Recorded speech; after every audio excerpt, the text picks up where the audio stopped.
കിസ്മസ് മുന്തിരിന്റെ നമുക്ക് ഈ മുന്തിരികളാ ഏത് സൈസ് ഇത് നമുക്ക് ഈ നല്ല മധുരമുള്ള സൈസ് മുന്തിരിയാണ്. ശരി, കേക്കിലിടാം, പിന്നെ നമുക്ക് കഴിക്കുകയും ചെയ്യാം. ഈ മുന്തിരി ഇതാകുമ്പോ ഇങ്ങനെ നമ്മള് കളറ് ഉള്ള ടൈപ്പ്, നല്ല വൈറ്റ് ടൈപ്പ് മുന്തിരിയാണ്. പിന്നെ ഇത് ഗ്രീൻ ടൈപ്പ്, വൈറ്റിൽ തന്നെ മറ്റു തരം. ഇത് നമ്മള് ഗ്രീൻ മുന്തിരി, ഗ്രീൻ ടൈപ്പ്. ഇതൊക്കെ നല്ല സ്വീറ്റ് ആണ്. ഇത് നമ്മളെ ബിരിയാണിയിലേക്ക് നമ്മൾ ഇതാണ് സാധാരണ കൊടുക്കുന്നത്. കാരണം വെച്ച് കഴിഞ്ഞാൽ ബിരിയാണിയില് ഉപയോഗിക്കാം. കേക്കിന് നമുക്ക് ഇത് ഉപയോഗിക്കാം. ഈ ടൈപ്പ് മറ്റേ കളറാണ്. ഞാൻ ഉണക്കമുന്തിരി പിന്നെ നമുക്ക് ഈ ഇത് കുരു ഇല്ലാത്ത ടൈപ്പ് ബ്ലാക്ക്, നമുക്ക് രക്തം വെക്കേണ്ട ആവശ്യമൊക്കെ ഉള്ളു. ഇതിലാണ് പിന്നെ കുരു ഉള്ള ടൈപ്പ്, നമ്മള് രക്തം വെക്കാനും പിന്നെ ഗർഭിണികൾക്കൊക്കെ കൊടുക്കാൻ, കുട്ടികൾക്കൊക്കെ പിഴിഞ്ഞു കൊടുക്കാനായിട്ട്. ഇത് ഒരു പാക്കറ്റിന് 1/4 കിലോന്റെ പാക്കറ്റാ, 80 റുപ്യ ഒരു പാക്കറ്റ്. ഇതാകുമ്പോ 1/4 കിലോന്റെ പാക്കറ്റിന് 130. ഇത് ഈ കുട്ടികൾക്കൊക്കെ യൂസ് ചെയ്യാം. അത് തന്നെ, എല്ലാവർക്കും ഉപയോഗിക്കാം.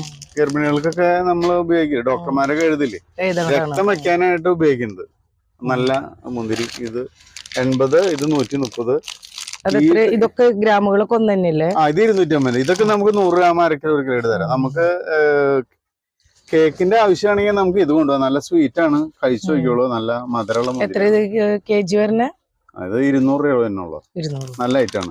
ഈ ടൈപ്പ് ആണെങ്കിൽ 250, പിന്നെ അത് 300, അങ്ങനെ പല ഐറ്റം ഉണ്ട്. നമ്മുടെ ഒരു 10-40 തരം ഐറ്റംസ് ഉണ്ട്. പിന്നെ ഇത് മതി അല്ലേ? ആളുകൾ ചോദിക്കുമ്പോ നമ്മൾ ഏതെങ്കിലും ഒരു ഐറ്റം ഇത് മതി മുന്തിരി. ഓക്കെ, ശരി. വേറെ എന്തെങ്കിലും മറ്റു സാധനങ്ങൾ പറഞ്ഞോണ്ടാ? ഞാൻ നോക്കണ്ട, അവിടെ എടുക്കണ്ട. ശരി. ചേട്ടാ, ഈ പായസത്തിലേക്കുള്ള മുന്തിരി ഇടുന്നത് മുന്തിരി ഏതാണ്? ഞാൻ മുന്തിരികളോടുള്ളൊക്കെ കണ്ടു, ഏതാന്ന് അറിയാൻ വേണ്ടിട്ടാ.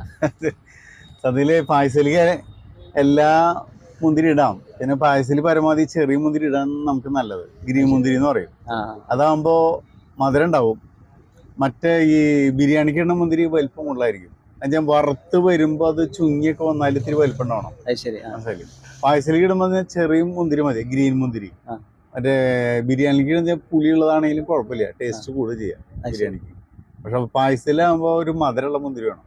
അപ്പൊ ഗ്രീൻ മുന്തിരി ചെറുത്, അതാണ് പായസത്തിലേക്ക്. അപ്പൊ നമ്മള് കേക്കിലിടുന്ന മുന്തിരി എപ്പോഴും നല്ല മധുരമുള്ള മുന്തിരി ആയിരിക്കും, നല്ല കഴുമ്പുള്ളായിരിക്കും, വലിപ്പൊക്കെ ഉണ്ടാക്കുള്ളൂ. മുറിച്ചൊക്കെ വരുമ്പോ ഇങ്ങനെ കാണാനായിട്ട്.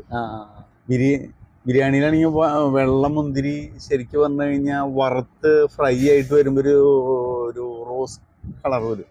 അപ്പൊ ബിരിയാണിയിലൊരു ഭംഗിയായിട്ട് വരും. അപ്പൊ ഇത്തിരി വലിപ്പമുള്ള മുന്തിരിയാണ് ബിരിയാണിയിൽ ഇടാം. പായസത്തിലേക്ക് പരമാവധി ഗ്രീൻ മുന്തിരി ചെറുതാ. ഞങ്ങളിവിടെ ഏറ്റവും കൂടുതൽ കൊടുക്കുന്നത് ഗ്രീൻ മുന്തിരിയാണ്. ബിരിയാണിയിലേക്ക് മാത്രമാണ് വൈറ്റ് മുന്തിരി കൊടുക്കുള്ളൂ. പിന്നെ ഈ രക്തം വെക്കേണ്ട ആവശ്യം, ബ്ലഡ് വെക്കേണ്ട ആവശ്യം വെക്കില്ലേ, കുട്ടികൾക്ക് കൊടുക്കുക, അങ്ങനത്തെ ആവശ്യത്തിനാണ് കറുത്ത മുന്തിരി കൊടുക്കുക. അത് കുരുള്ളും കുരുവില്ലാത്തതും കൊടുക്കും. നമുക്ക് പായസത്തിനല്ലേ വേണ്ട. അപ്പൊ ഗ്രീൻ മുന്തിരി ഉണ്ടായിരുന്നു. മുന്തിരി കണ്ടിട്ട് ഇഷ്ടംപോലെയുള്ള നോക്കിയിട്ട് കാര്യമില്ല. നമ്മള് വീട്ടുകാരെ അവിടെ 100 ഗ്രാമൊക്കെയല്ലേ വാങ്ങുള്ളൂ. അപ്പൊ അത് കാരണം പായസത്തിലേക്ക് എപ്പോഴും ഗ്രീൻ, എപ്പോഴും ഓർമ്മ വെച്ചോളൂ. ഇതെല്ലാം കടയിലും ഉണ്ടാവില്ല. എല്ലാവരും ഈ വെള്ളം മുന്തിരി വെക്കുക. ഈ സൂപ്പർ മാർക്കറ്റിൽ മുഴുവനും വെള്ളം മുന്തിരികൾ ഉണ്ടാവുള്ളൂ. ഗ്രീൻ മുന്തിരി വെക്കണവര് കുറവാ. നേച്ചുറൽ മുന്തിരി എന്ന് പറയുന്നത് നേച്ചുറലായിട്ട് മുന്തിരിയാണ്. അതില് കളറ് കയറ്റാണ്ട് ജന്മന തന്നെ അതിന്റെ കളറാ, പച്ച കളറിൽ തന്നെയില്ലേ, അത് ഉണക്കികളാണ്. അതാണ് നേച്ചുറൽ മുന്തിരി. അതാണ് പായസത്തിലേക്ക് ഇടുക. നല്ല മധുരമായിരിക്കും. ഓക്കെ, അപ്പൊ അത് എടുത്തോ.